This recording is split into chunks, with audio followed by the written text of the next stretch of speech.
Muito boa noite, pessoal. Estamos ao vivo, preparando aqui para iniciar nossa live, mais uma live da Inova Academia. Lembrando que nossas lives são gratuitas, todas as quarta-feiras, às 19h30. Vamos começar hoje a falar de um tema muito especial. Vamos falar sobre triggers. Triggers é um assunto que parece ser simples, mas se não ser utilizado da forma correta, se não ser aplicado dentro das boas práticas, se não utilizado dentro dos conceitos próprios para serem utilizados, pode se tornar uma dor de cabeça. Então, hoje, nós vamos falar de boas práticas, né? Então, eu vou entender um pouquinho sobre as triggers, como funciona uma trigger. Vamos entender como que a gente vai atuar com as triggers. Como é que funciona uma trigger? Onde que a gente coloca uma trigger? Onde não devemos colocar uma trigger? Então, as pessoas acham que é só chegar lá, cara, essa trigger está tudo pronto, né? Então, não é. A gente tem aí uma série de questões que devem ser avaliadas, que devem ser levadas em consideração quando eu vou construir uma trigger. Então, hoje, especialmente, a gente vai falar de um tema que é muito utilizado, né? As triggers ajudam o meu processo? As triggers ajudam muito, mas precisa ser utilizada com moderação. Precisa ser utilizada com cautela, com segurança. Uma trigger mal implementada pode derrubar é, o seu sistema, pode derrubar a sua aplicação, vai derrubar a sua API, vai derrubar o seu ambiente e ela pode gerar problemas, inclusive, de inconsistência nos seus dados. Então, triggers do banco de dados Progress são muito bem-vindas desde que implementadas com segurança.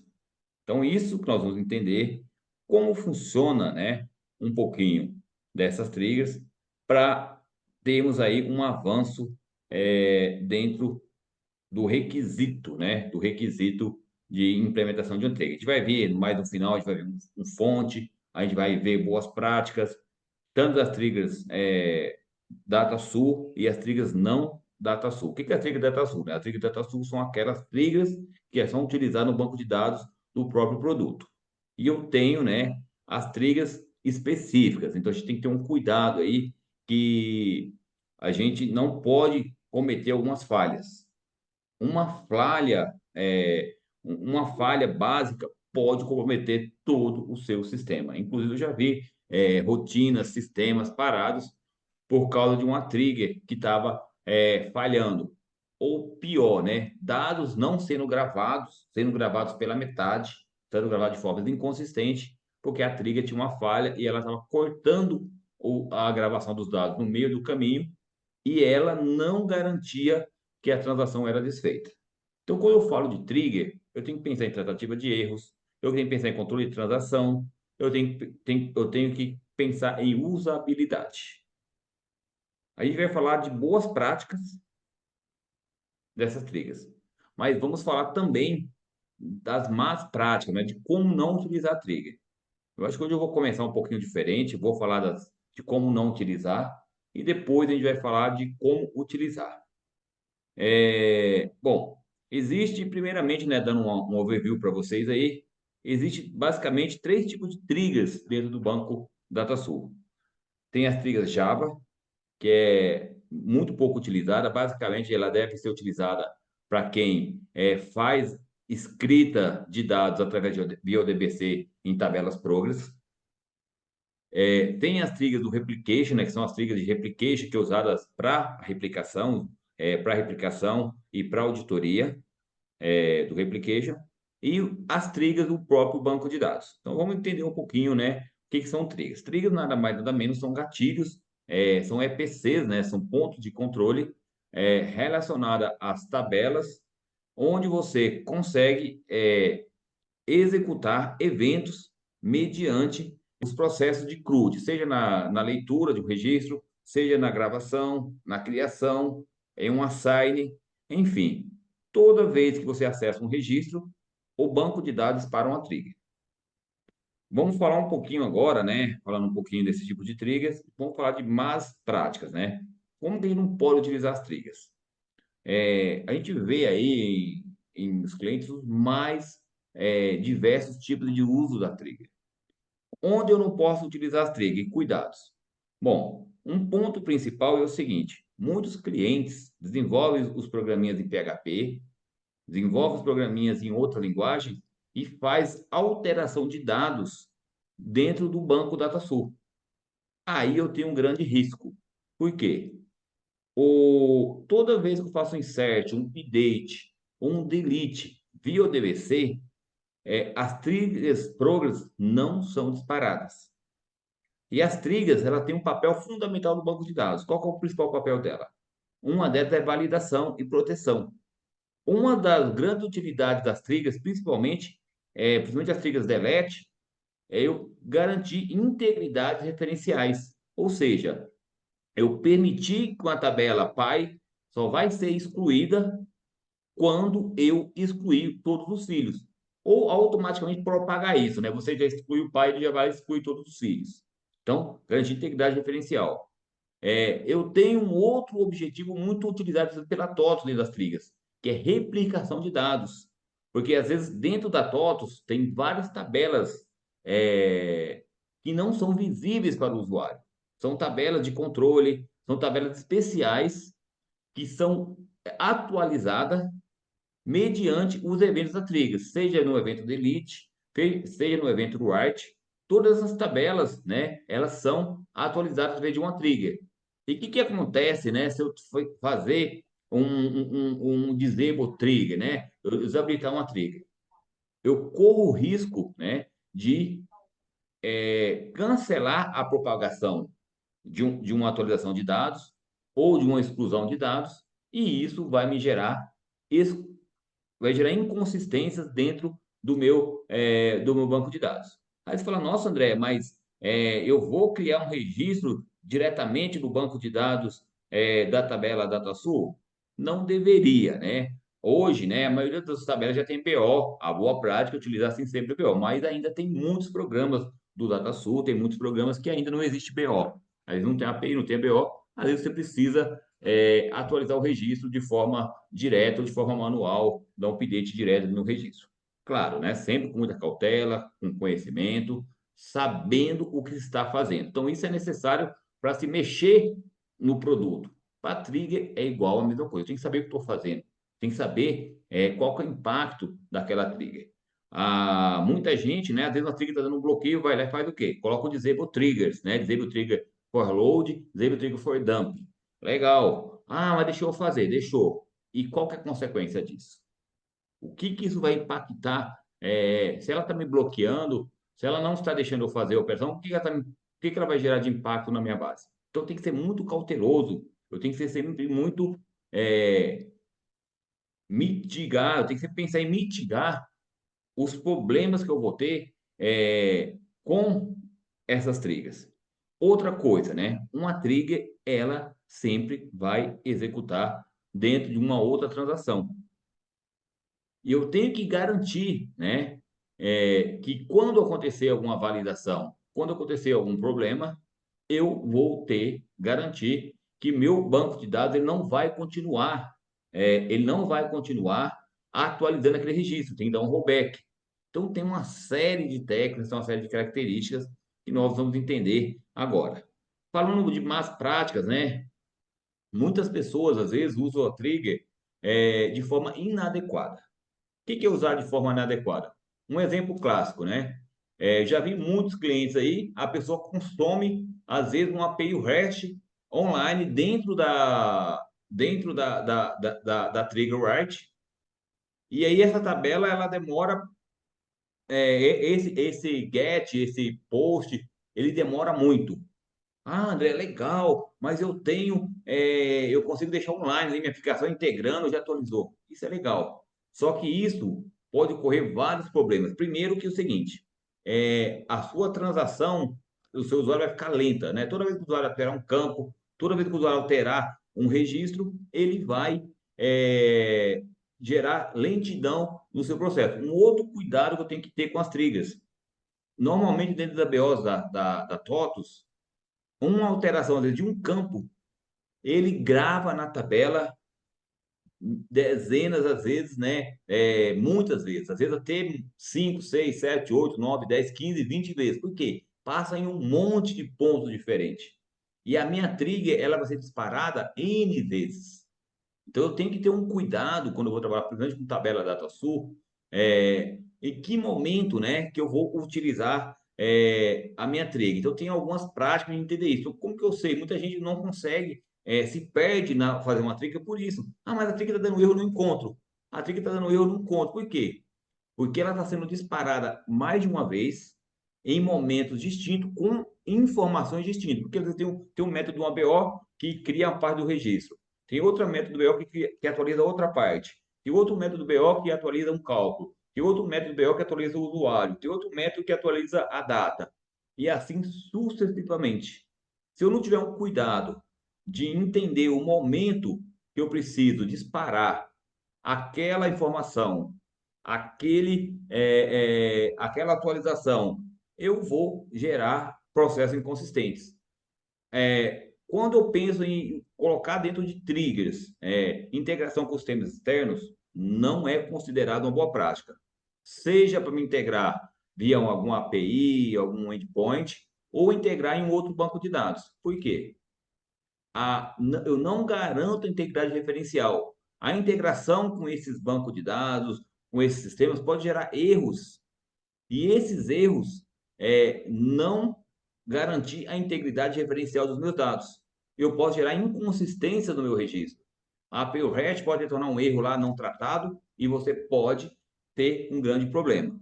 Hoje, né, com o Control e o CAT, como a gente aprendeu nas nossas lives anteriores, a gente tem uma grande vantagem, porque com o Trawl e com o Cat, a gente consegue pegar todos os erros e tratar eles de forma muito mais facilitada. Então, se eu utilizar o Trawl, Cat e um file dentro da minha trigger, eu consigo otimizar e melhorar a qualidade do meu código? Sim, tá? Eu consigo. Então, isso é importante, tem que ter cuidado. Então, beleza, já falamos de más prática. Outra prática que não é muito recomendada, que as pessoas utilizam muito, né? Dar um disable trigger dentro de programas sem entender o motivo, né, daquela validação. Então, para mim dar um disable trigger dentro de um programa, eu tenho que saber muito bem o que eu estou fazendo. Um disable trigger pode estar interferindo na propagação, na atualização de uma série de dados ou gerando inconsistência dentro do meu banco que possivelmente seriam atualizados por uma trigger. E às vezes você não entende. Pô, mas eu criei o registro aqui e aí tá dando um erro na tela. Ah, mas eu criei o registro aqui e não aparece um relatório. Mas eu criei o registro aqui e não aparece em tal lugar. Por quê? Porque às vezes é a trigger que tem um papel fundamental de atualizar um status, de atualizar um índice, de replicar aquele dado para uma outra tabela, para replicar aquele dado, né, para um outro banco de dados dentro do DataSol e dentro do banco de dados Progress, e isso causa o quê? Inconsistências. E aí a gente consegue entender, principalmente, né, dentro de um contexto geral que eu estou querendo apenas resolver o meu problema pontual. Eu não estou entendendo o efeito daquilo, eu não estou entendendo o que isso vai impactar na minha aplicação por si todo. Então, mas práticas retornam inconsistência no banco. Outra coisa, né? Controle de erros. Muitas pessoas não faz controle de erros numa trigger. Numa trigger eu tenho que ter um controle de erros muito bem efetivo. Eu tenho que trabalhar com return ok sempre, eu tenho que trabalhar com return erro, eu tenho que trabalhar com geração de erros de forma efetiva dentro das minhas triggers. Se eu não tiver um controle de retornos, eu posso também quebrar o meu processo e gerar um problema. Bom, enfim, tem um monte de detalhes. Bom, e André, para que eu uso as triggers, né? E boas práticas. Vamos falar um pouquinho de boas práticas, daqui a pouco a gente vai ver os fontes, vou mostrar isso na prática para vocês. As triggers é muito útil para um monte de coisa. Uma delas, já falei aqui, garantir a integridade referencial. A integridade referencial é um ponto culminante importante dentro do banco de dados. Normalmente, né, o pessoal coloca dentro do próprio programa .p, no programa lá, do programa DDK, as validações lá no evento delete. Só que isso, eu não garanto que se eu fizer a alteração, a exclusão de um registro, eu vou garantir que minhas tabelas estejam íntegras. Então, para mim, tá. Isso é a primeira boa prática. Eu quero garantir que as tabelas tenham uma integridade referencial 100%. Qual que é o melhor lugar para colocar isso? Dentro da minha trilha. Então, vou deletar um registro? Vou. Tem que verificar quem que são as tabelas que dependem dele. Quem são as tabelas que têm relacionamento. Que se eu deletar, vão ficar órfãos. Então, todas essas validações têm que ser verificadas dentro da sua trilha delete. Então, esse é o primeiro ponto. Outro ponto importante que a gente pode utilizar isso, né? Para geração de filas para integração de outros sistemas. Então, uma boa prática, você tem que pegar um sistema externo, você jamais vai conectar numa DBC, numa trigger, você jamais vai conectar num endpoint, jamais você vai gravar num banco de dados externo usando uma trigger. Isso não é boa prática. Você vai ter que sempre, qual que é a boa prática?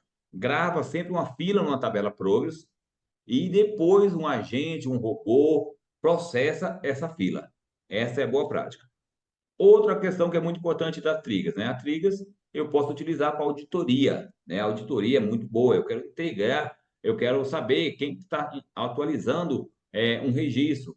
Ah, André, mas eu já tenho audit tray, eu quero usar o audit tray do TOTO, eu tenho as tabelas de auditoria, olha o Oswaldo aí falando do Zero Trigas, isso é importante, tá? Então, eu tenho auditoria. Então, eu quero auditar um campo de pedido, quero auditar um campo de crédito, quero auditar um campo do financeiro, e eu não tenho um audit trail dentro da minha plataforma. Eu não tenho a auditoria do Progress implantada. Então, auditoria, ou eu faço auditorias específicas, usando triggers, né? Triggers write, triggers delete, ou você implanta a auditoria do próprio Progress. O Progress tem uma ferramenta de auditoria e o DataSul tem um audit trail. Qual que é o problema dessa ferramenta de auditoria, né? Você gera um grande volume de dados, você cria um banco de dados de auditoria gigante e a gestão desse banco de dados é trabalhosa. E às vezes você precisa ter uma auditoria muito pontual. Você precisa mandar um e-mail quando você é algum evento. Você precisa gerar um log. Cuidado com os logs, tá? Isso é uma coisa também que é muito importante, pessoal. O pessoal coloca muito coisa fixa de trigger, coloca caminhos, coloca output true barra barra.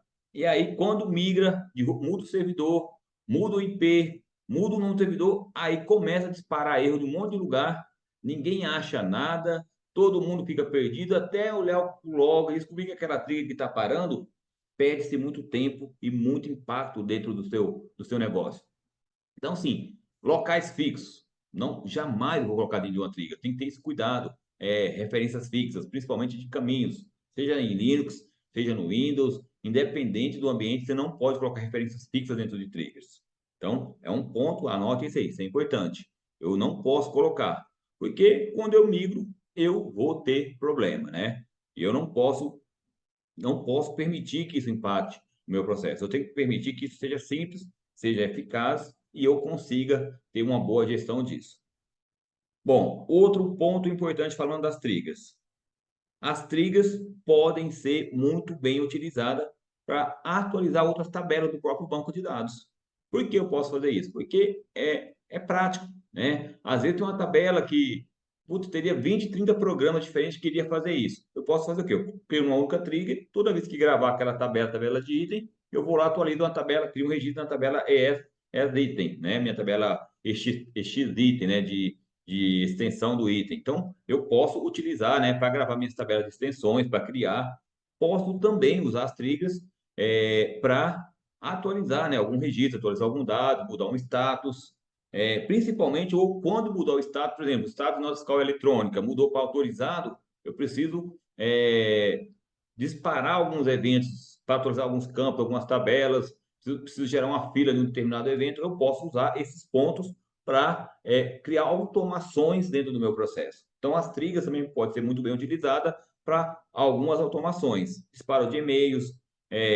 E-mail só tem que ter um cuidado também, né? Porque o e-mail, ele tem um problema que ele conecta no SMTP externo. Isso, dependendo do serviço, pode demorar.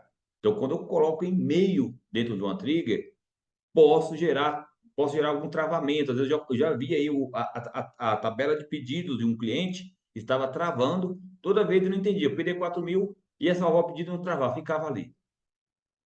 Ficava, 1 minuto, 2 minutos, 3 minutos. E aí o cliente, pé da vida lá, o pessoal começando a não conseguir trabalhar, e já tinha aumento de tudo, e já tinha isso, e daquilo. E aí a gente foi analisar o log, que era, né? Tinha um evento que mandava e-mail, só que o SMTP estava fora, e ele ficava ali tentando, aí dava erro, tá? O programa também estava mal implementado, não retornava nada na tela, ele simplesmente jogava com um arquivo de log ali, numa pasta temporária, e, e não respondia. Então, tudo que faz conexão externa, tudo que faz acesso a qualquer evento fora ali da tabela Progress, tem que ter cuidado, porque isso pode gerar uma série de problemas, tá? E aí o Marcos perguntando aqui, cria as triggers da tabela de estrutura da Sul, mas já tem trigger do DataSul. Aí eu vou explicar isso daqui a pouco, tá, Marcos? Daqui a pouquinho a gente vai explicar esse conceito de como criar essas triggers nesse contexto, tá? Vou explicar, inclusive, essa diferença entre triggers DataSul versus triggers específicos. Então, tem uma técnica para cada tipo disso.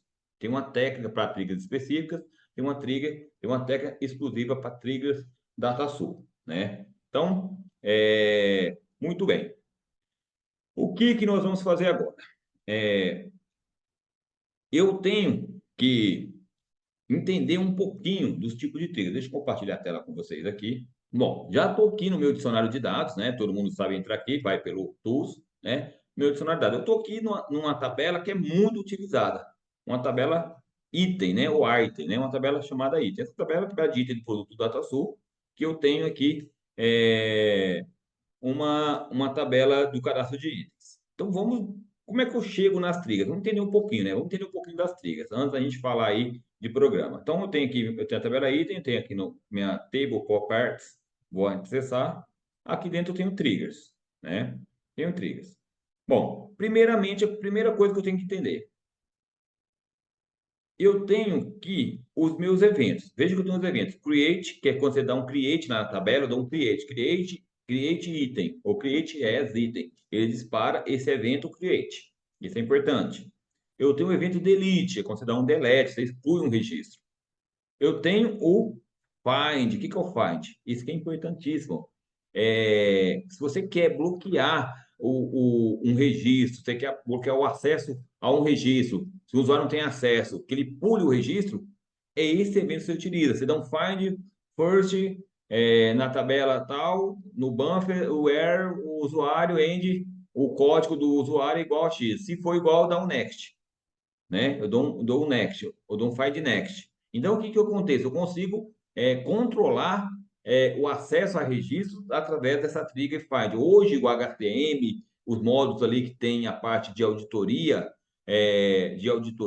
a parte do LGPD, que a TOS bloqueia, né? Que a TOS bloqueia o acesso aos dados, que o usuário, quando ele conecta, ele vê só os dados dele. Ele não vê os dados de outros usuários. É utilizado esse método, o evento find.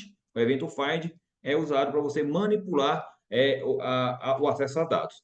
Quando que acontece o find? Toda vez que faz um find first, um find, qualquer tipo de find, um for each, um query pré-select, né? Dá um open query. Então, toda vez que dá qualquer evento que acessa o registro, ele vai executar o método find.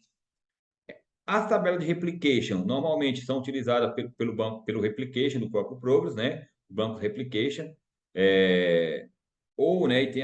E usado também para auditoria, a trigger replication e a trigger write, né? Que é toda vez que acontece um assign, né? Ou um update em um registro. Então, toda vez que eu altero qualquer registro, ele gera aqui uma trigger write. Então, isso que é importante saber por quê, né? A partir disso, né, que eu tenho que começar a construir as minhas triggers. Ponto importante, falando um pouquinho das triggers da DataSul agora. As triggers da DataSul, por si só, já possuem gatilhos, ou seja, triggers previamente cadastradas, né? Veja que aqui tem aqui, dentro do diretório do produto tem um diretório database, tgin, tcp, tcin, 172.p. Nossa, André, então você já tem uma trigger previamente cadastrada? Você está me dizendo que eu não posso cadastrar uma trigger direto numa tabela DataSul? É isso mesmo, tá, gente? Eu já vi pessoas que veio aqui no banco DataSul e cadastrou uma trigger. Você não pode fazer isso. Isso viola as boas práticas, viola a regra do DataSul e pode gerar inconsistência no seu produto. Eu não posso, de forma alguma, cadastrar uma trigger aqui. Não posso, né? Então, se eu não posso cadastrar uma trigger na tabela DataSul, como que eu faço isso? Eu tenho que utilizar o cadastro de tabela dicionário DataSul, né? O que é a tabela dicionário DataSul? A tabela dicionário DataSul é onde eu vou cadastrar todas as minhas triggers. Então, basicamente, o que eu faço aqui? Eu pego eu cadastro minha tabela. Vamos pegar aqui, por exemplo, a tabela, essa tabela aqui, ó, MLA. Vou incluir, coloco a tabela, uma descrição, e aqui eu vou, localizar minha trigger. É muito simples, não tem muito o que inventar. Qual que é o problema que acontece normalmente aqui, que eu tenho que ter alguns cuidados? Primeira coisa, jamais coloque o caminho fixo da UPC, da sua trigger. Por quê? Quando você migrar de servidor, migrar de ambiente, vai ter problema. Eu já vi, a trigger parou de funcionar. Aí você fala, puta, mas parou. Você vai ver o quê? Só colocou aqui, ó, D, dois pontos, barra, tal, ou barra, né? Pior, né? Barra, servidor. Gente, não pode fazer isso. Eu tenho que sempre colocar o caminho relativo, é sempre da pasta do seu ProPef. Outra boa prática muito importante, a barra tem que ser sempre para frente. Mas por que, André? Porque se você tiver um servidor Linux, você vai ter problema, né? Então, para mim cadastrar uma trigger DataSul é muito simples. O que eu vou fazer? Primeiro eu venho aqui, eu crio a trigger, vou criar esse programa, posso criar ele vazio primeiro, vou criar ele vazio, dentro do meu diretório ESP, ou TGP, TWP, aí vocês têm que manter um padrão dentro do seu ambiente. Você vai criar um diretório, e aí você vai gravar o caminho relativo. O que é esse caminho relativo? Esse caminho tem que ser encontrado pelo ProPef. Então, eu tenho que garantir que eu vou, que eu vou achar, vou entrar aqui no underline desk aqui, que essa trigger ela é encontrada aqui no meu Pro Tools. Se eu não achar ela, tem coisa errada. Ele não vai funcionar. Então, eu tenho que vir aqui no meu ProPef, eu vou dar um search e vou garantir que minha trigger é encontrada dentro do meu diretório. Encontrou, ou seja, meu caminho é válido. Se não encontrar, tem um problema. Então, isso aqui é uma pequena questão. Às vezes a pessoa não conhece bem o ProPef, cadastra a trigger e não testa o ProPef. E automaticamente começa a dar erro, por quê? Ele não acha a trigger. E outra coisa, tem que ter um cuidado, quer dizer, o ProPef do desenvolvedor não é o ProPef final do usuário. Então, tem que ter esse cuidado para não cometer algum gap aí na questão dos ProPefs. Muito bem. Então, esse aqui, primeiramente, é cadastrar uma trigger. Um outro ponto assim, importante que eu tenho que fazer, rodar o otimizador, de dicionário, ó. Então, se eu clicar aqui, ó, nesse botão, ó, ele fala para mim assim, ó, não é necessário executar o otimizador de performance. Por que ele está falando isso? Porque já tem o gatilho gerado. Se eu vim aqui no meu banco, Se eu vim aqui no meu banco, como que eu sei se o gatilho está gerado ou não? É simples, né? Eu venho aqui dentro do meu ambiente, dentro do meu dicionário, e eu vou procurar aqui a minha tabela, né? MLA DocPend Approve. Então, se eu procurar aqui MLA DocPend Approve, MLA DocPend Approve, vou vir aqui Table Properties, eu vou vir em Triggers, eu, tenho o gatilho Create criado, eu tenho o gatilho Write criado. Como você está criado? Está aqui, ó. Gente, eu não posso mexer nisso, tá? Isso aqui é padrão do produto. Então, duas boas práticas. Primeiro, nunca cadastre uma trigger específica direto no banco Progress. Segundo passo, sempre que você rodar o otimizador de performance, verifique se o gatilho foi criado. Se criou, deu tudo certo. Se não criou, aí tem alguns procedimentos, tem uma placa da TOTS que ajuda, nesse contexto aí, tem um arquivo de definição desses gatilhos. Então, normalmente, o otimizador de performance é para criar esses gatilhos. Então, esse otimizador de performance tem uma dica, tá? Dependendo de como a tabela está em uso, você não vai conseguir rodar ele dentro do produto. Normalmente, a gente pode conectar um ponto P por fora, conecta um ambiente com um alias, com menos P, com o banco conectado, e eu posso rodar isso fora do produto. Se eu dar um RAM aqui, ó, nesse carinha aqui, ó, BTB barra BTB 919ZA. Então, eu posso rodar isso fora do meu produto, eu posso rodar isso, não preciso rodar isso dentro do meu produto, né? Se eu quiser rodar aqui também o otimizador via Ctrl+X, eu posso vir aqui, né, e fazer isso, né? Então, ó, só faltou, tem que colocar aqui porque é o programa BTB barra BTB.R, aqui, ó. Ó, então, você pode rodar ele por dentro do sistema, mas você pode rodar ele também fora do DataSul. Não sei o que acontece, tá? Em alguns ambientes, a gente só conseguiu ativar os gatilhos rodando ele por fora, só rodando por fora. A gente abriu o ponto P, um atalho igual tem aqui no script M, um atalho por fora, com menos PF, com menos name. Sem acessar o DataSul, a gente conseguiu executar. Não sei o motivo, mas a gente conseguiu isso. Porque provavelmente o produto bloqueia, gera alguma exceção, porque tem bloqueio, se tabela tem uso, ele não cria o gatilho. Às vezes eu preciso derrubar o ambiente, se tiver muito uso daquela tabela, para mim conseguir ativar a trigger. Já aconteceu em alguns casos, né? Então, esse é um ponto, né? Então, o otimizador de performance tem uma faca da TOTS que fala que hoje não é mais para ser necessário, mas eu já tive problema com gatilhos e só resolveu com o otimizador de performance, né? O que o otimizador de performance faz? Ele vai lá, ele cria o arquivo .p, ele vai fazer a compilação desse programa, vai gerar o ponto R, e ele vai pegar e vai cadastrar ele vai pegar o ponto R, desculpa, vai pegar o ponto R que a TOS já mandou e vai cadastrar ele lá no gatilho do dicionário, basicamente o que ele vai fazer. Isso é bacana, né? Funciona. E assim, o Marco está não tem a opção Create. A opção Create, Marco, tá aqui, ó. Quer ver? Ó? É diferente. Vamos lá de novo, ó. Table Properties, ó. Triggers. Tá aqui, ó. Create, ó. Tá aqui, ó. Create, ó. Delete e write. Ou seja, quando dá um create, tá aqui, ó. Create, delete, find e write. Aí você tá falando assim, não tem aqui no programa, né? Não tem, tá? Por que não tem? O create, normalmente, a TOTS não tratou isso. O create, normalmente, é o registro em branco. Então, não tem sentido você colocar uma trigger quando o registro ainda está em branco. Ele só vai fazer sentido você fazer alguma validação, depois você gravou alguma coisa, quando acontece uma sign. Porque todo create, se você não gravou nada, o próprio Progress desfaz aquele buffer e zera aquela transação. Então, tecnicamente, eu não preciso de uma trigger create, né? Eu vou precisar sempre de uma trigger write ou de uma trigger delete, né? Em tabelas e dependendo da tabela, eu vou ter aí uma tabela, eu vou ter uma trigger diferenciada. Hoje a TOTS não tem, tá? Não tem. Então, se eu precisar, e acho que não faz sentido também, tá? Não faz sentido eu cadastrar uma trigger create, tá bom? Bom, e aqui uma outra coisa, uma dúvida que a gente tem MS2 e MS5, né? Por que tem essa abinha MS2 e MS5? Por quê? Como todo mundo sabe aqui do histórico do produto, o MS2 era um produto, o MS5 era outro produto. Os padrões da trigger eram um pouquinho diferentes. Então, a TOTS para manter compatibilidade, gerou duas abinhas aqui separadas. Então, ele vê ali, o produto é MS5, é tabela do financeiro, da contabilidade, ele tem que cadastrar aqui nessa aba, tá? Isso é por questão de compatibilidade, que a TOTS não quis mudar, né? Já veio lá, era dois produtos separados, depois juntaram-se o MS2 e o MS5. Muito bem.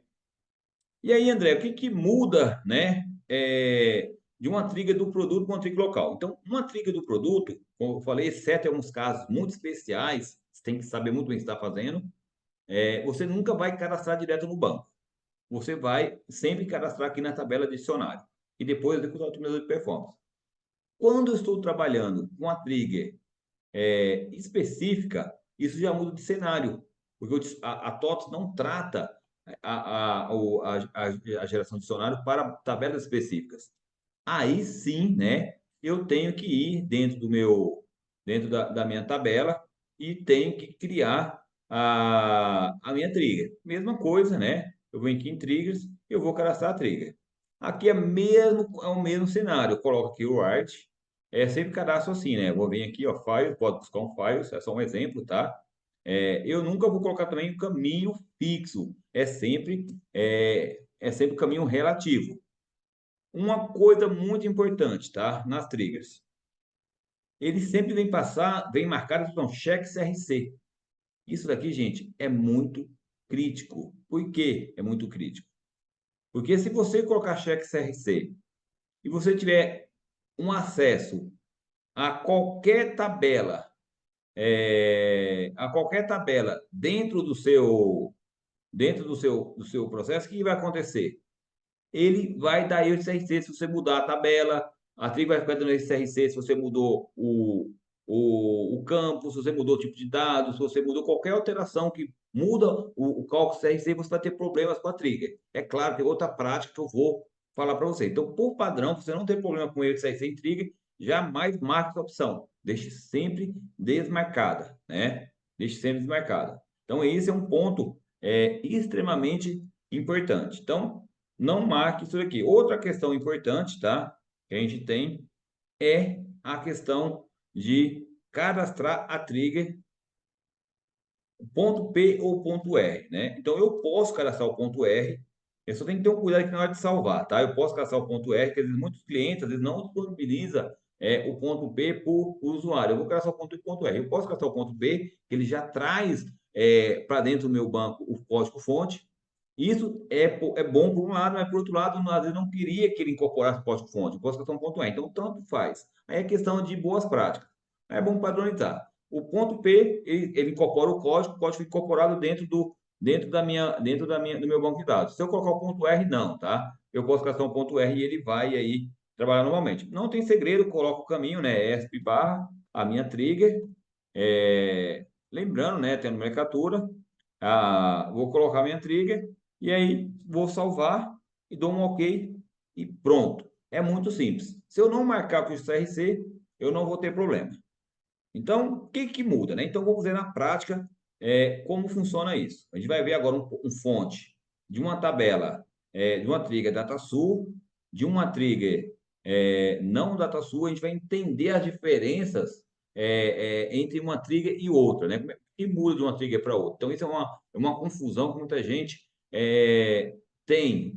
Como é que funciona uma trigger DataSul? Como é que funciona uma trigger Progress? Então, muita gente não entende alguns conceitos. Eu vou explicar isso aqui agora, né? Como é que vai funcionar isso? Vou explicar isso agora, alguns conceitos de como é que funciona a trigger e os parâmetros básicos que nós vamos utilizar para manipular uma trigger. Quando eu vou criar uma trigger, eu tenho que entender o seguinte: estou criando uma trigger, é para um banco de dados do produto padrão ou é uma trigger do produto de um banco específico? Então, essa pergunta é extremamente importante, porque o padrão de implementação muda. O padrão de implementação muda. Então, tem que entender. Eu vou desenvolver uma trigger para um banco específico, é um jeito. Eu vou desenvolver uma trigger para o banco do produto DataSul, é de outra forma. Vou explicar isso. Bom, conceito padrão de trigger, tá? Isso não é só para trigger do banco Progress, não. É para o SQL, é para o Oracle, é para todo e qualquer banco de dados. Toda trigger, write, create, elas, ou find não, faz mais um buffer. Toda trigger write ou create, ela sempre vai passar dois buffers, né? A trigger write. Então, qual que é o buffer? É o old e o new. O que que é o old e o new? Isso é importante entender. O que que é o old? É antes de acontecer a escrita, né? O old é sempre isso. O new é o quê, né? É após, ou seja, um exemplo, eu tinha um cliente, um cadastro de cliente, eu vou alterar o endereço. Então, no buffer old aparece com o endereço antigo, no buffer new vai aparecer o endereço novo.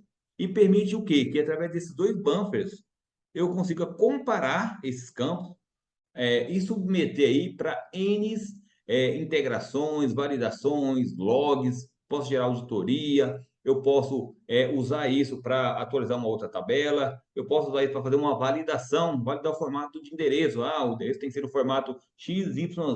Então, eu posso usar para fazer uma validação. Então, a trigger ela é muito útil. Ela é extremamente criteriosa, mas não é para validar, eu tenho que bloquear a gravação. A gente vai entender isso daqui a pouco para bloquear a gravação. Como é que eu faço para bloquear a gravação de uma trigger? Como que eu faço para gerar uma exceção para o banco de dados Progress e ele não continuar gravando, e ele retornar uma exceção e parar a transação. Então, a gente tem boas práticas, a gente vai entender isso daqui a pouquinho. Mas o primeiro conceito básico, para qualquer trigger, seja uma trigger DataSul ou uma trigger específica, sempre vai receber dois parâmetros. O buffer, né? Um buffer. Ó, pode ver que é um new buffer e um old buffer. Então, aqui, isso aqui a gente está vendo uma trigger específica, tá? Outra boa prática, pessoal, é eu não posso colocar regra de negócio dentro de triggers específicas, trigger que vai direto com o banco. Qual que é a prática? Toda e qualquer regra de negócio, você coloca onde? Num programa traço B, num outro programa. Por quê? Porque você não tem problema com compilação, você não tem problema com CRC, você não tem problema com a série de questões que vai travar o seu banco, né? Então, a manutenção não acontece na trigger, é sempre num programa secundário. Isso é uma boa prática, uma excelente prática para você não ter problemas aí com o seu ambiente. Então, as triggers específicas têm que ser sempre triggers boas. É isso aqui, ó. A trigger tem que ser esse bloquinho. Não pode ser mais diferente que isso, né? Eu vou sempre chamar o quê? Um programa secundário que vou fazer a regra de negócio, as validações e tudo mais. É claro, se eu tiver alguma validação que eu tenho que tratar o meu retorno de erro, a gente vai ver isso, né? Daqui a pouco. Se eu tivesse aqui, qual que é a boa prática, né? Eu tenho que falar aqui, ó, CIF, return value, né? Eu tenho que tratar isso aqui. Return value diferente de OK ou return ADM erro, enfim. Aí é o padrão de autenticação e eu tenho que tratar o meu retorno. Por quê, né? Então, o que o pessoal faz normalmente, né, para me evitar que a trigger continue, eu dou um do e return, eu posso fazer aqui, ó, return error, né? Isso aqui retorna um erro. Mas essa é a melhor prática? Não. A gente vai ver que tem uma forma mais correta de fazer isso. Eu tenho uma forma mais correta de fazer isso daqui. Então, a gente vai entender isso e vai ver daqui a pouquinho uma melhor forma de retornar um erro, né, com a trigger. Normalmente, com a trigger DataSul, eu posso retornar um erro, eu posso retornar um ADM error, né? Aí é claro, puta, André, às vezes não funcionou, não travou. Aí eu tenho que testar, às vezes, dependendo da trigger que eu estou trabalhando, do DataSul, eu tenho que testar, porque a tratativa de erros pode variar, às vezes, de uma trigger para outra, né? Mas se eu retornar uma exceção, dificilmente a trigger vai continuar, tá? Se eu retornar uma exceção, e essa aqui funciona, funciona, mas não é a melhor prática. Vamos ver daqui a pouquinho qual que é a boa prática para fazer isso. Mas uma trigger básica, se eu falar uma trigger básica, é isso daqui. A trigger está pronta, não teria que inventar mais do que isso. Então, isso é uma trigger básica. Outra regra importante, né? Toda qualquer trigger, EPC ou PC, tem que ter um return obrigatório, gente. Isso é básico. Toda qualquer trigger tem que ter um return obrigatório. Eu já vi programas sem isso daqui e travar o ambiente. Então, é básico. Então, é a trigger básica. Esse templatezinho aqui ele é padrão para qualquer trigger específica. É o write, é o write. Nunca vou mudar. Vai ser sempre assim. É só replicar. Pega a primeira, salva, salva, salva, salva, salva, salva, salva e vai reutilizando. Não muda, né? Então, beleza. Então, a gente aprendeu a primeira prática aqui. Qual que é a outra questão aqui, né? Aqui eu tenho uma outra trigger, né? Só que essa trigger aqui não é uma trigger DataSul. Não é a trigger específica, é a trigger DataSul. Veja que a trigger que é específica, eu começo, né? Sempre declarando a minha trigger procedure for, né? Eu tenho que declarar a minha trigger e o evento. Eu tenho que fazer isso, né? Essa aqui é a declaração da minha trigger. Para o meu banco saber que isso aqui é uma trigger. Veja que numa trigger DataSul, isso não tem o porquê. Porque quem cria a trigger é a própria TOTUS. A TOTUS vai fazer o quê? Mediante o seu cadastro, né? Mediante o seu cadastro, aqui na tabela de dicionário DataSul, ela vai executar o seu programa no evento. Se for um evento write, se for um evento delete, e baseado no pré-processo aí, ele vê se é do MS2 ou MS5. Quem executa é um programa normal, né? Por que eu tenho que ter cuidado com as triggers DataSul? eu tenho que ter cuidado com tratativa de erros, né? Às vezes eu quero fazer uma validação. Se eu vou fazer uma validação, eu tenho que retornar o quê? O ADM erro, eu tenho que retornar ou um erro, né? Eu posso retornar uma exceção. Ah, André, se eu retornei ADM erro, se eu retornei ADM N ok, N ok, e não parou o seu processo, o que que você tem que fazer? Tem que gerar uma exceção. Nós vamos entender como é que gera uma exceção para forçar a parada daquela transação, tá? Então, aqui um exemplo básico, né, de uma trigger DataSul. Basicamente, só tem que ter dois parâmetros, né, uma trigger write. Eu tenho um parâmetro, sempre é isso que eu falei, é um old, né, é um new e um old, né? Veja que eu declaro dois buffers, um parâmetro buffer, e aqui eu vou tratar. Então, o que que eu estou fazendo? Muito simples, eu estou vendo assim, ó, se mudou, se o old estava como no e o new para yes, ou seja, mudou de aprovada, não aprovada para aprovada, eu vou fazer aqui a minha tratativa. Como aqui não é uma validação, eu não preciso retornar um ADM erro, não preciso retornar um no erro, não preciso retornar um erro. É só apenas uma gravação de dados, né? É claro, poderia melhorar isso aqui? Poderia. Como que eu vou fazer para melhorar isso aqui? Poderia colocar um throw, um catch, um finally, aí o código ficaria muito mais robusto, ficaria com muito mais qualidade, igual a gente viu na nossa live anterior. André, mas por que esse código não tem? Porque esse código aqui é antigo pra caramba. Esse código aqui, ele deve ter aí uns 10, 15 anos, né? Quando foi feito isso daqui. Então, é um código muito antigo. Né, naquela época não tinha assim, muita prática de usar o throw, de usar o catch. Então, hoje eu posso usar dentro das minhas triggers, conforme nossa live. Quem participou da nossa live do throw ao catch e o find entendeu bem esse conceito. Então, eu posso usar o throw catch para validar isso. Então, aqui é uma boa prática, muito bem. Mas isso aqui, pessoal, é padrão, muita gente já sabe, você já deve ter uma trigger no seu ambiente, é um processo padrão, tá? Qual que é a diferença dessa trigger, né? Essa trigger aqui eu vou cadastrar, né, direto no meu banco de dados. Essa trigger aqui eu vou cadastrar no meu, vou cadastrar lá no meu produto, né, lá na minha tabela de dicionário da DataSul. Basicamente é isso. Vamos lá. Então, outra forma, né, que eu tenho de tratar o erro é isso aqui. Eu falei assim, ó, posso tratar, posso retornar ADM erro e retornar um erro. Beleza? Nada diferente. O que que essa trigger tem diferente daquela trigger lá? Essa aqui é uma trigger delete, veja que está com TD, ó. Trigger delete, né, da tabela IT docfisc. O que que muda na trigger delete para trigger write? E vamos chegar lá, tá, Duarte? E vai chegar no buffer compare, tá? Então, o que que eu mudo na trigger delete? Veja que a trigger delete recebe só um buffer. E não tem o buffer old e o buffer new. Então, ó, recebe só um buffer. Ó, tá aqui, ó, só um buffer. E aí, basicamente, né, na trigger delete eu vou garantir a minha integridade. Eu vou validar se o registro, todos os registros relacionados estão ok, se não tem registro filho órfão, vou fazer todas as validações e eu vou fazer aqui, né, a minha tratativa de erros. Normal, nada demais, né? Só uma trigger delete, nada demais. Agora, aqui tem uma outra trigger delete, só que aqui eu tenho algo especial. Isso que vocês não sabem, que eu garanto. Nenhum de vocês deve saber. O que que eu tenho aqui, né? Mesmo processo, né? Igual eu falei para você. Tem a definição da trigger, da tabela. Veja aqui, ó. Trigger procedure delete for off, né? Só que eu tenho uma coisa que eu estou trabalhando aqui. Eu estou trabalhando com objeto de erro. O que que eu defini aqui, ó? Defini uma variável chamada my erro, né? É meu erro, do tipo Progress Language App erro, né? Quem quer se interagir mais dessa questão da tratativa de erro, do throw, do catch, é só assistir a nossa live, que a gente falou sobre isso. Na semana, não lembro a semana, acho que foi até penúltima semana, a gente falou sobre isso do throw ao catch.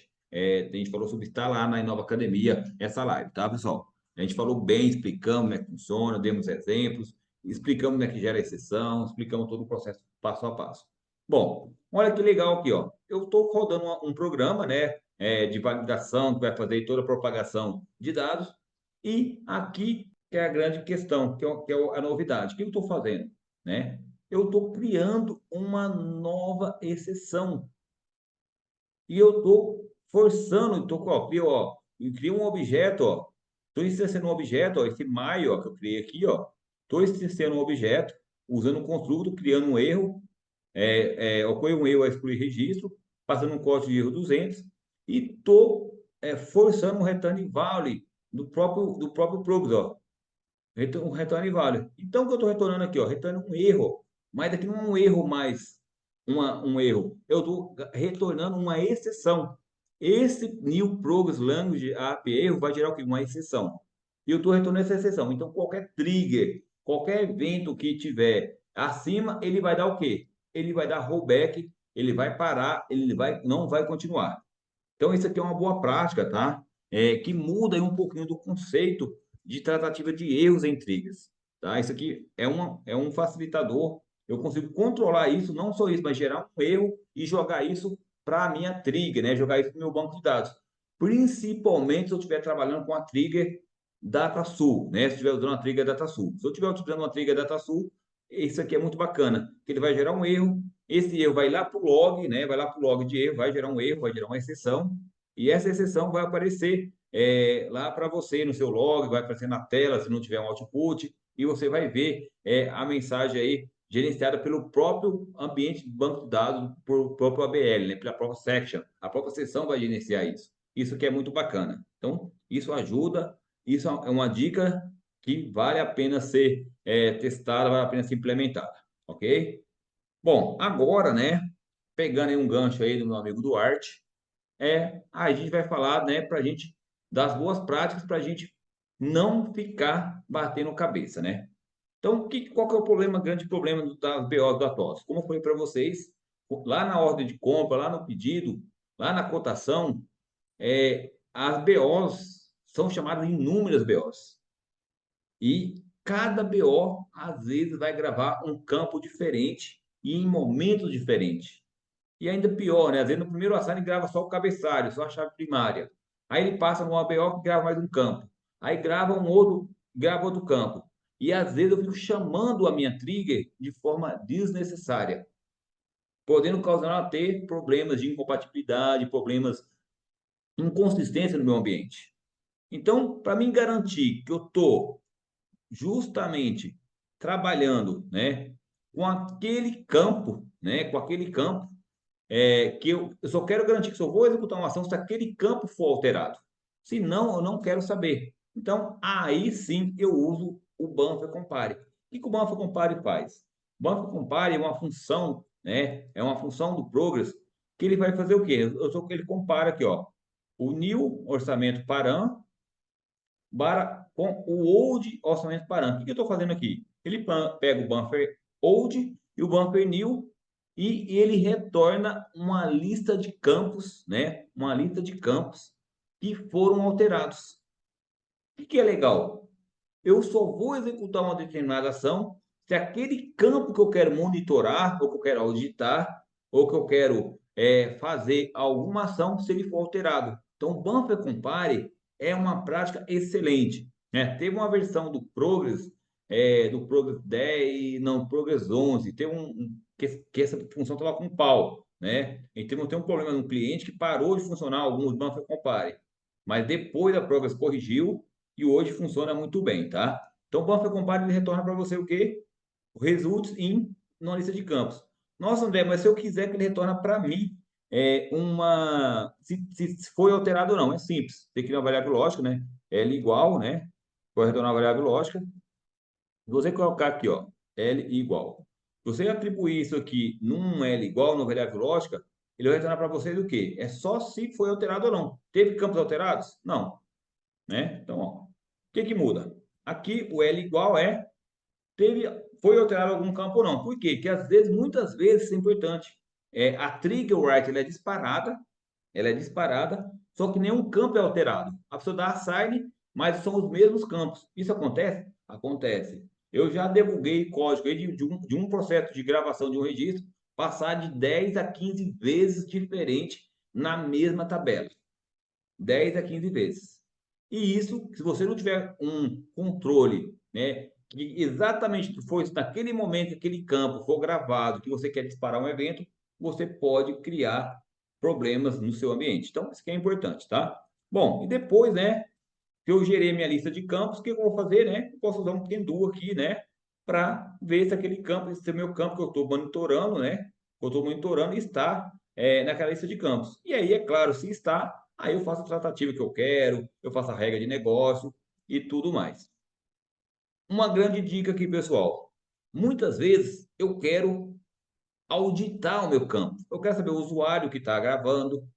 Se eu quero saber o usuário, a empresa, se eu quero, as variáveis globais já resolve isso, viu? As variáveis globais no tglobe.i, né? Todo mundo conhece, eu posso colocar o tglobe.i.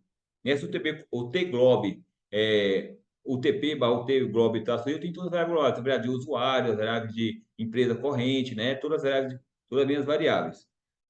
Putz, André, e eu não sei as variáveis, tá? Se você não sabe as variáveis, é, abre o fonte da utglobe.i. Eu abri aqui sem querer isso aqui, não é isso que eu ia abrir, não. Da utglobe tem todas as variáveis lá de usuário corrente empresa. Mas qual que é o X da questão, né? O X da questão que a gente está trabalhando aqui agora não é esse. O X da questão que é o seguinte: como que eu audito um campo? Primeiramente, né, eu vou auditar o usuário e a hora. Mas eu preciso saber qual programa que está alterando, né? Normalmente, às vezes, em qual você vai debugar, né? Puta, alguém está alterando o campo. Mas qual programa? Às vezes tem a API que grava, tem a UPC, tem o programa .w lá da fábrica, tem um programa X, tem um QG de acerto que o cara está rodando, tem um programa que está rodando no RPW. Pode ter uma série de rotinas alterando a mesma tabela. Então, para mim saber, né? Qual rotina está gravando, qual é o trace, né? Qual rotina está gravando, tem esse bloquinho aqui que ele é muito legal. Por quê? Você pega o trace, né? Da rotina. Então, esse aqui é um bloquinho padrão. Muita gente já utiliza, outros ainda não sabe, mas é uma dica aí, é um bônus aí que eu tô dando para vocês de como pegar o trace. Basicamente, eu pego, né? Tem uma função que é program name, e essa função, ele vai incrementando o i aqui, ele vai passando em todos os tech trace, né? Em todo o trace de programa. Então, toda a pilha, né, de programas, é, ele vai retornar para você a lista de programas que alterou. É a mesma coisa que eu clico no botão ajuda ali do close quando dá uma message, né? É a mesma coisa. Se eu tenho uma message dentro de uma rotina, ele vai retornar aqui para você. Então, você consegue saber qual programa que alterou. O programa foi o programa 1, foi o programa API, foi o programa X, foi a janela W, qual foi o usuário. Então, essa rotina é muito útil, tá? Para vocês fazerem isso. Então, legal. Então, basicamente, aqui eu estou usando o Buffer Compare. O Buffer Compare é extremamente útil e ajuda você. André, mas eu quero usar o Buffer Compare. O que que eu posso fazer? Posso fazer o que eu fiz na outra trigger. Se buffer ou de ponto campo diferente, tal, mas você fica testando, né? Aqui já vai direto ao ponto e é uma boa prática. As duas formas funcionam e as duas formas ajudam bastante aí no processo de implementação. Bom, pessoal, bom, é isso. O que que eu tenho que ter, né, de cuidado aí com minhas triggers? Primeiramente, já falei, né? Não coloca regra de negócio. Sempre, sempre, sempre roda um programa com a regra de negócio. Tratativa de erros, né? Então, se eu vou fazer qualquer validação, vou fazer qualquer processo, eu tenho que validar, eu tenho que garantir que eu vou retornar uma exceção, né? Eu tenho que retornar uma exceção. Algumas triggers do DataSource, se eu retornar ADM erro, a trigger já entende, porque dentro da trigger já tem a tratativa. Se return value, ADM erro ou ADMN ok, ele já vai fazer um do, vai desfazer a transação, mas nem sempre, tá? Algumas ligas do produto das pessoas não tem a tratativa correta de erro.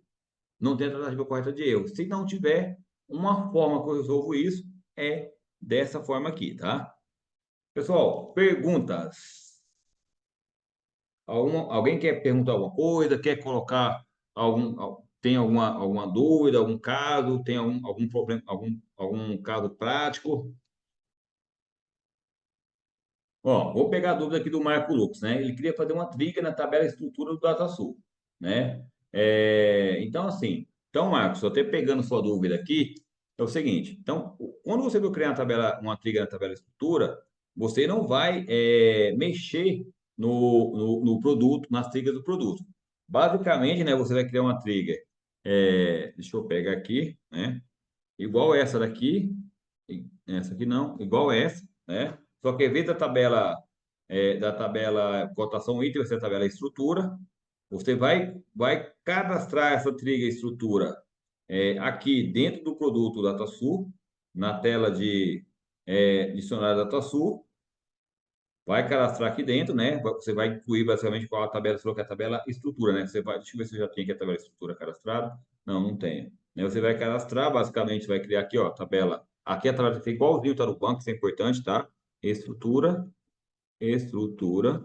Aí colocar estrutura de itens, né? É a descrição da tabela. Estrutura de itens.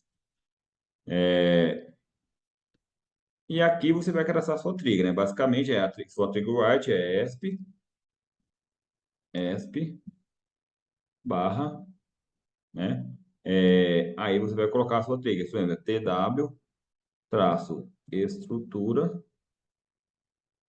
ponto P. Pronto. Você vai salvar a sua trigger. Ele já cadastrou, vê que aqui nem validou. Compila a sua trigger. Isso é importante, você tem que estar compilada, né? Eu não posso esquecer de compilar minha trigger, tem que estar com ponto R. Compilo minha trigger. Aí roda o quê? O otimizador de performance, isso que é importante. Se eu não rodar o otimizador de performance, ele não vai criar o gatilho. Então, boa parte para rodar o otimizador de performance, não pelo produto. Eu vou abrir um editor, né? Eu tenho aqui vou mostrar para vocês aqui. Eu tenho aqui um ícone ScriptZM, aqui no D. O ScriptZM. O que é ScriptZM, né? É um ícone para conectar a minha base de dados sem acessar o produto DataSul. Basicamente, o que eu tenho aqui, né? Eu tenho o meu client, eu tenho o meu ini, né? O meu base aqui ini, tem o ininame, que é o ini que tem toda a minha definição de ProPath e tudo mais. Tem um PF com toda a conexão dos bancos. E o ponto P, que não posso esquecer, que eu tenho que inicializar com alias, né? O que é o alias? São alias do banco. A diferença é que esse alias aqui, né? Eu não tenho nenhum run nele, né? Pode ver, ó, não tenho nada. Eu só um alias só para criar os alias do meu banco para mim poder manter a compatibilidade com o ambiente DataSul. Então, é um processo muito simples. Feito isso, eu posso rodar, né? Aqui o meu produto. Eu posso vir aqui para rodar o otimizador de performance, eu posso estar fora. Eu dou um run aqui, né? Run BTB barra, vou colocar aqui o nome do programa, ponto R. Só fazer isso, no ProPath corretamente configurado, ele vai rodar o otimizador. Se eu não tiver, ó, já está aqui, ó, pergunta, você quer rodar? Sim. Então, deu um erro que provavelmente é porque está dando algum erro de trigger, alguma coisa aqui no meu ambiente de ProPath, né? Porque para acontecer isso, o que acontece? Meu ProPath no Foundation Database tem que estar no ProPath. Aqui provavelmente não está, meu ProPath está correto. Por isso que deu esse erro. Se o meu ProPath estiver correto, se eu tiver com o diretório Foundation bonitinho, ele encontrar o diretório Database, ele vai rodar bonitinho. Ok? Outra pergunta. A trig interage com a sessão do usuário? Por exemplo, se eu colo um comando message, ele vai mostrar para a sessão do usuário? Boa pergunta, Marcos. A trig interage com a sessão do usuário, tá? Qual que é a preocupação que eu tenho que ter? Né? A gente está na era aí dos programas que rodam on server. Eu falei em uma live sobre isso, os programas que rodam on server. Os programas que vão rodar dentro do Application Access. Então, assim, se eu tiver uma message, tá? Uma message ali dentro. Então, isso é outro ponto importante. Não coloque CD 066. Não coloque o TP, aqueles programas CD 066, CD 0660, o TP Message dentro das triggers. Por que que eu não devo colocar isso daí? Por três motivos. Primeiro, que use componentes DataSul. Usa componentes DataSul. E se eu rodar isso, por exemplo, num programa on server que roda no app server, isso pode gerar problemas de handle, com inconsistência, ou não achar alguma include, ou não achar algum problema. Isso vai acontecer o quê? Vai parar a execução daquele programa, pode até travar aí o seu PSOE, travar o seu app server. Então, eu não posso usar mensagens utilitário de mensagem dentro do trigger. Isso é uma boa prática. André, mas eu gostaria. Não é indicado, né? Use sempre a mensagem tradicional. Porque a mensagem tradicional é interessante. Porque se você rodar ela numa sessão ABL o usuário, essa mensagem vai sair para o usuário. Você vai validar, vai sair para o usuário bonitinho, vai ter a mensagem, processo padrão.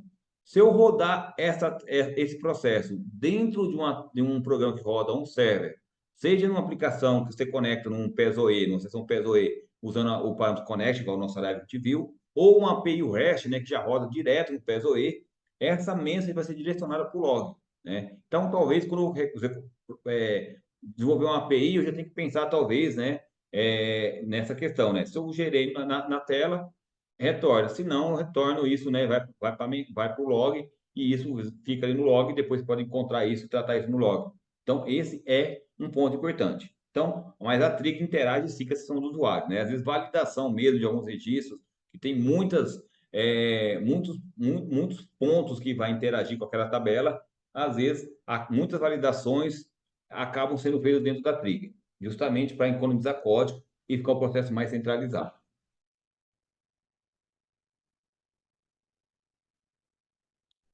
É... o Francisco falou, faz tempo que eu não rodo otimizador. O otimizador, ultimamente, os gatilhos da TOS já estão vendo, já tem muito pouco problema de gatilho, tá? Só que vira e mexe, tem alguma tabela que não cria o gatilho. Ou é algum problema que está faltando, ou lá na definição tem um JSON, ou tem um programa que tem esse mapa de triggers. Então, em alguns momentos, sempre pode acontecer que não tem uma trigger, né? Às vezes você roda o otimizador e mesmo assim não cria o gatilho. Então, se eu fiz isso que eu falei aqui, rodei fora do produto, igual eu fiz aqui agora, mesmo assim não criou, sugestão, gente, abre o chamado para TOTS. Por quê? Na maioria das vezes, pode ser que a TOTS falhou no produto dela, isso acontece, tá? A TOTS falhou e não foi liberado, às vezes, o gatilho para aquela tabela. Eu já tive problemas, às vezes, em alguns clientes, que às vezes a gente abriu um chamado, não tinha um gatilho, a gente teve que esperar a TOTS liberar o gatilho para aquela trigger, porque essas gatilhos são liberados pela própria TOTS no release do produto. Tem algumas tabelas que às vezes a TOTS em algum momento não criou o gatilho para aquela trigger, não programou, não implementou dentro dos arquivos de configurações. E aí aquela trigger acaba não sendo criada, né? Tem uma FAQ, né, no Google que fala sobre isso. Se você colocar aqui, ó, triggers DataSur, quer ver, ó? Triggers, deixa eu ver aqui. Que fala sobre isso. Ele fala, inclusive, tem um arquivo de configuração onde você configura, né? Ó, ele fala aqui, linha framework, como gerar as triggers. Então, aqui tem uma TDN que dá um overview para você sobre esse assunto, né? Aqui está falando do model de trade, né? Mas não era isso que eu queria falar. Mas ele fala aqui, basicamente, é um processo que tem que ter um arquivo de configuração, você tem que criar a chamada trigger dentro para ele gerar o gatilho. Mas rodou, não criou, né? Um chamado, né? Há um chamado para TOTS, que aí ele vai te passar a orientação de por que não gerou aquele gatilho. Muito bem. Bom, pessoal, uma dica aqui, tá? Essas triggers são triggers de exemplo. Nós vamos disponibilizar lá na plataforma Inova Academia, tá? Então, quem já for membro da Inova Academia vai ter acesso a todos esses fontes. André, eu quero ter acesso aos fontes da live de hoje, para me usar como exemplo. Tem que se cadastrar na Nova Academia, lá na plataforma. Se tiver dúvida, chama a Cristiane, ela vai te apresentar, vai mostrar todo o passo a passo. Esses fontes estarão disponíveis na nossa plataforma. Lembrando, tá, que enquanto você não coloca mais dúvida, que em breve a gente vai ter o nosso treinamento e vai ser criando APIs REST TOTUS DataSul, né? TOTUS DataSul, não, desculpa, Nativas Progress, criando a PRS Nativas Progress. Então, muita gente está pedindo, muita gente está pedindo esse treinamento, a gente vai colocar. Tem um pessoal pedindo bastante também um treinamento de construção de UPCs no produto DataSul, PCs, EPCs, DDK. A gente está pensando nisso, depois a gente vai fazer uma votação, ver se realmente tem aderência, porque é algo que tá fora, né? Tá saindo de moda, mas a gente está pensando talvez se a gente lança aí um treinamento aí de EPCs, um treinamento de UPCs dentro da Inova Academia. Muito obrigado, excelente noite, excelente quarta-feira, fiquem com Deus e a gente se vê em breve aí, tá bom? Valeu, Marcão, obrigado, viu? Valeu, Francisco, excelente noite, Oswaldo também, muito obrigado e fiquem com Deus.